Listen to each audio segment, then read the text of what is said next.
कोल्हापूरमध्ये श्री अमित शाह यांनी एकनाथ शिंदेंवर भरमसाठ स्तुतिसुमनं उधळली. असं करणं त्यांची राजकीय अपरिहार्यता आहे.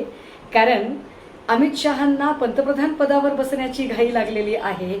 मात्र त्यांच्या रस्त्यातला सगळ्यात मोठा अडथळा आता योगी आदित्य नाहीत, तर महाराष्ट्राचे मुख्यमंत्री देवेंद्र फडणवीस आहेत. त्यामुळे देवेंद्र फडणवीसांना अडवण्यासाठी त्यांना एक स्पीड ब्रेकर हवा आहे. एकनाथ शिंदे ते काम बरहुकूम करत आहेत. त्यामुळे एकनाथ शिंदेंना सुखावणे, त्यांचा स्वसुखावणे ही अमित शहांची गरज आहे. अगदी त्याच पद्धतीने अमित शहांची भलामण करून किंवा अमित शहांच्यासाठी सगळा रस्ता खुला करून देणं ही एकनाथ शिंदेंची गरज आहे. ते म्हणतात ना, तुझ्याही डोक्यावर टोपी माझ्याही डोक्यावर टोपी, तुझी तशी स्थिर माझी फिरवायला सोपी.